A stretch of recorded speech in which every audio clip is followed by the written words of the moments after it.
নমস্কার, আমি cooking blog page থেকে সকলকে আমন্ত্রণ জানাচ্ছি। আজকের রেসিপি মটরশুঁটি অথবা কড়াইশুঁটি দিয়ে নিরামিষ বাঁধাকপি রান্নার রেসিপিটি সম্পূর্ণ দেখার অনুরোধ রইল।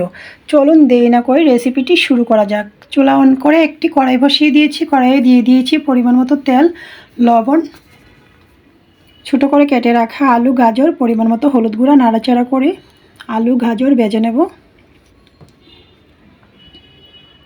ঢাকনা দিয়ে দিয়েছি, ফিরে আসছি খানিকক্ষণ পর।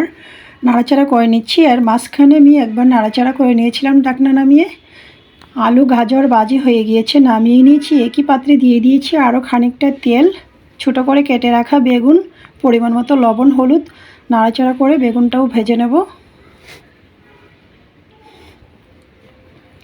বেগুন ভাজি হয়ে গিয়েছে, নামিয়ে নিয়েছি। একই পাত্রে দিয়ে দিয়েছি আরও খানিকটা তেল, ফোড়নে দিয়েছি পাঁচফোড়ন, তেজপাতা, হাতে ভেঙে 2-1টি শুকনো লঙ্কা,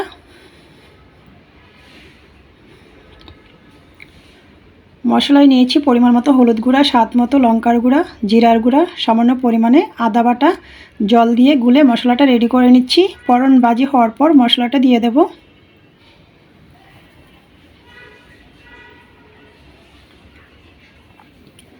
নাড়াচাড়া করে মশলা কষিয়ে নিচ্ছি।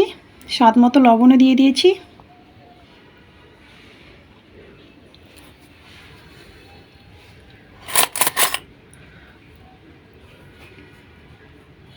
স্বাদ মতো কাঁচা লঙ্কা দিয়েছি। দিয়ে দিয়েছি মটরশুঁটি,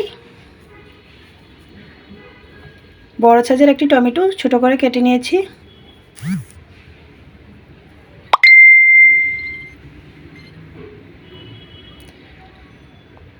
মশলা কষানো হয়ে গিয়েছে। এই পর্যায়ে আমি দিয়ে দিয়েছি বাঁধাকপি।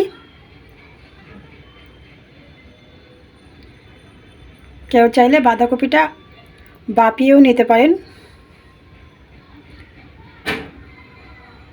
ঢাকনা দিয়ে দিয়েছি, ফিরে আসছি খানিকক্ষণ পর।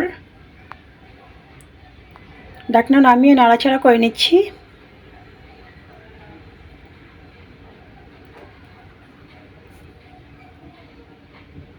সামান্য পরিমাণে জল দিয়েছি, আবারও ঢাকনা দিয়ে দিয়েছি।